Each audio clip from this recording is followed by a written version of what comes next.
Good morning. I was having trouble making the camera work. So, how are you guys? Yeah, I know what you're thinking. You're thinking, we don't really have power, we don't really have water, but you know what we really miss? We really miss our history class. I know that's what you're thinking. And we wish that our assignments weren't delayed. We wish we could turn them in on time, so we really want to work on them. So on the off chance that you were thinking that, I thought I would make a really short video, hopefully short video, about the weekly question for this week. And I haven't put up the list of stuff to study yet for the next quiz, so sorry. And but maybe tomorrow, who knows? We'll see how long I have power and heat and all that kind of stuff. Although it's been pretty good where I live.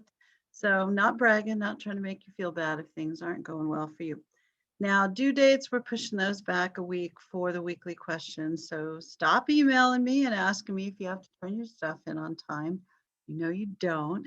I already sent an announcement. Come on. But just on the off chance that you did want to work on the question, let's go. All right, let me try sharing the screen. Oh, dang it. Even when you're not here, I can't share the screen. Share the screen. Weekly question, just in case, just in case. Okay, here it is. Number 5, compare the relative advantages of the American and British militaries. How was George Washington, or the US Army, or the United States, able to secure victory over the most powerful nation in the world? And some of you going, just because that's how we are. Yeah, even though yeah, if it had been this cold and the fight was in Texas, I don't know if we would have done it, but there you go. All right. So here are my tips in case you want to start answering this question. Again, no pressure to do it. If you would like to, here are my tips. First of all, textbook. Stop looking up stuff on Wikipedia or essays.com or wherever you people look stuff up. Textbook. Textbook. Okay. I would start on page 200 or so if you're looking specifically for this answer. Now, it helps to read the whole chapter because it gives you the context and all that sort of stuff. But if you're, just needing to focus in on the question, 202, and then it's going to go for a couple pages and tell you all the stuff you need to know. I think if you got through 207, it kind of tells you the beginning of stuff, but then it will keep going, till the end of the chapter, till we actually win the revolution, and tell you how it worked out. Now, the very beginning of that section, 202, it talks about the Declaration of Independence, how what we're fighting for is more of a social contract, how it fits more with the ideas of the Enlightenment than, say, the British system. And of course, you read the first part of the chapter where England had decided they were going to pay off the debt from the 7 Years' War by taxing American colonists. And they saw that as fair. Plus, it was also cool because they could tax people that couldn't vote for them. But then Americans said, hey, you're taxing people that can't vote for you. That's not cool. And then they went, well, one, we don't care because you don't vote for us. And two, we already pay more taxes than you. So just suck it up, buttercup, or whatever they would have said in their nice British accents. But the American colonists said, no, we will not suck it up. We will not pay taxes, and we will rebel because, life, liberty, pursuit of happiness, that sort of stuff, and no taxation without representation, and and you read the first part of the chapter. So when they talk about how America is really more of an idea or of a cause, or pushing away from monarchy and aristocracy and hereditary privilege, they kind of mean that, mostly mean that. And also it does mention that when guys like John Hancock signed with the big signature, it could be because he wanted George III to be able to read it without his glasses. But it's also a statement. Remember Bacon's rebellion, where all the guys signed the list and said, we are rebelling. And then when the rebellion was over, those are the first guys that got executed. This is when they say they're pledging their lives and their sacred, oh crud, what did they say? their lives and their sacred honor. They weren't kidding about their lives. They knew that if they lost, if you sign that document, you're going to be the dude that they come looking for. So John Hancock is also saying, come get me first. So this is some pretty bold stuff. The global declaration is potentially to get international support. Maybe we're talking France, of course we are, because they, France and England, they don't like each other. But it's also to make an Enlightenment style statement. And if you look at declarations of independence that have followed that, almost all of them have modeled themselves after the one that Jefferson wrote. And Jefferson, I know he's not trendy and not popular, and we're tearing down his statues and stuff, but the political philosophy is fairly important. It truly is. So even though he's not a perfect dude, that's a pretty important statement, and his political philosophy is going to matter quite a bit. So life, liberty, pursuit of happiness, that kind of stuff, global context, that everybody has the right to have a voice in their government and to self-determination, but not in the World War I thing, like I only want to live with people who are just like me, but they have to have some control over their lives and their government, that sort of stuff. Now, when we get down to the military stuff, which really is more the point of the question, although, it's always nice to have a little introduction. Balance of power, no doubt, and the book will affirm this, heavily weighs in the favor of the British. So the British have way bigger military. They have an actual navy. Of course, the United States wouldn't have a navy, because why would they? And we wouldn't have a formal army either. And okay, we'll just start with that. We didn't have a navy, we didn't have an army, and the British did. Now, we do recognize, of course, when you declare independence, you need to have a navy and an army. So we're going to make, well, at least one of those, an army. Not so much, there is a navy, but it's not that big of a deal. Size-wise, sorry, there, okay. But they're going to pick George Washington to be the head of the military. And because he had led several militias during the 7 Years' War, and he had some experience. Now, you read the other chapters, not every bit of his experience was positive, but you also know that we learn from our mistakes. Also, lots of the folks who fought in the militias are going to fight with either the formal army, the Continental Army, or they're going to fight with their state militia. And these guys had fought before, some of them, in the French and Indian War, so they were pretty familiar with British, European military tactics. They also were much more familiar with the land, and they were also somewhat familiar with the weaknesses that existed within the British military. So if we're looking at more of a list, now you already know you can't just write a list, no bullet points and that sort of thing.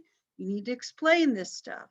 But if we're making like a T-chart, you guys do T-charts? That looks like a timeout. Like pluses for the British, pluses for the Americans. Pluses for the British: experienced, trained military, actual formal military, much more money. They were an actual world power. They also had an established government, which really is helpful in getting organized. They had the money to hire other people to fight in their militia, so they hired those Hessian dudes from Germany again. And because they're the world power, it's really unlikely that any other world power is going to side with the United States, unless they think we really have a chance to win, which we didn't at first. I keep saying we like I was there. So pretty much England has, or Great Britain has, most of the advantages. Now, if you're looking for advantages for the United States, the strength of the cause, you're motivated. Keep the colonies in line is not a huge motivation. And, I'm getting paid to fight this war. It's nice to get paid, but it's also not the biggest motivation in a fight, I suppose, especially, in this instance. So American colonists had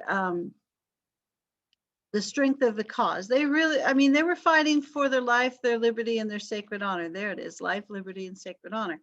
Plus, they're also literally defending their homes and their families. So that is motivational. It is. Okay, so they have the motivation of the cause, and they're literally defending their lives, their liberties, and their sacred honor, and their families, and their house, and all that kind of stuff. Yeah. They weren't completely without experience. So lots of folks had fought in militias in the 7 Years' War, and they fought alongside the British. So they really did kind of understand the British strengths and weaknesses, that sort of stuff. The book is also going to mention that there were lots of people of different backgrounds that fought in the war, and that could be seen as a strength. I know some of you are going like, yeah, but we didn't exactly free slaves when the war was over. I know, I'm aware of this, but you also had pretty good leadership and inspired leadership for the Americans. You had George Washington and Nathaniel Greene and the can we say my brain is frozen? Can we say that? Hamilton was there, although, you know, he wasn't in a top leadership position, but certainly was quite helpful to George Washington. But there's some military leadership, and of course, George Washington is the main fellow, and he's got cousins, but yeah, lots of people. And the book will mention some other people, but you know, George Washington's the main dude. So we got the cause, we got the George Washington and some other military leadership, but we also have home field advantage. And home field advantage does matter. I mean, you know, some of you kids are going like, yeah, we win all our home games in football, or we win all our home games in marching band, or whatever you guys win your home games in. But home field advantage really matters in a war because you know the terrain. And if you need to escape, you know how to do it. You know how to get out. Yeah. So home field advantage, really a big deal. Also pretty good spy network. I think they have a nice A&E show about Washington spies. So if you've watched that, you can read that, or you can add that in if you like. Mentions in your book, it mentions Thomas Paine because he's going to write these are the times that try men's souls speech, that sort of thing. And he's, you know, common sense. He'll write common sense. So, you know, there's propaganda on the side of the Americans.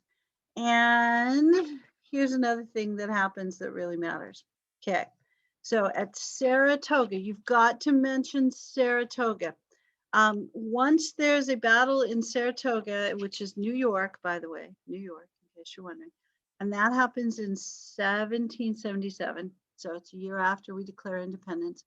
The American troops are able to defeat the British troops led by General Johnny Burgoyne, who's often known as Gentleman Johnny, and he parties too much. And apparently that was part of the issue there.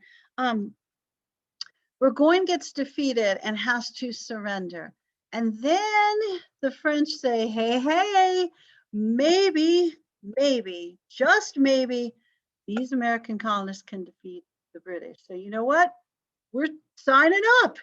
So we get French allegiance after the Battle of Saratoga. And if you're wondering how helpful could the French be, don't diss the French, especially during the American Revolution. Don't be like that. I know in the modern era we joke about the French and that sort of thing, but they were also a world power during this time period. So they're going to send over troops, and they're going to be of big help in this conflict, especially on the naval part of the conflict, because we don't really have a navy in the colonial days. So don't diss the French as you write this answer. So the French were helpful. And some of the Native Americans sided with the United States. Some, especially the Iroquois, are going to side with the British because they sided with them the first time. All right, so textbook, don't forget to read that. 202 till the end of the chapter is going to help you with the weekly question, which is not due until next week. So don't act like I'm giving you a hard time and making you turn in work during a blizzard or something like that. I'm not. I'm just telling you, if you want to get ahead, look at 202 to the end of the chapter. And also remember that even though the British had all the advantages that we mentioned, and you have to explain them, you can't just list them, that they had an established government, they had an established army, they had an established navy, that they were a world power, that they had international relationships, they had way more money. Um, the United States had the power of the cause. They had the leadership of George Washington and other folks. They had home field advantage. They had a combination. Don't pretend they didn't have a formal army. That's what George Washington was, the leader of the formal army. They had a formal army plus local militias that were helpful. So they had a combination of formal army and local militias. And once they won the battle at Saratoga in 1777, which you can't leave out, they had French allegiance as well, and the Marquis de Lafayette, and some other folks will come over and help, and that French allegiance will be important to the victory. So there's just a very brief discussion of the weekly question. When I see you guys next week, we'll go over the whole chapter again. We'll kind of squish it in really fast, I suppose. But I just wanted to give you that information in case you wanted to get started. And so now you can. And the most important thing always is that you stay safe, that you don't drive. What the heck? You kids don't know how to drive anyway. You surely don't want to go drive on this stuff. So stay home till the roads are cleared. Just read your history book. You got time. It'll keep you safe and warm. So read your book, stay home, be nice to your brothers and sisters, do whatever your parents ask, and don't worry about getting the stuff done if you really can't. But if you have a chance, go ahead. And also don't go in the backyard because the tree limbs might fall on you. All right, so take care, be safe. Don't worry about getting this done. But if you want to get this done, those were my tips for you. All right, I'll see you next week.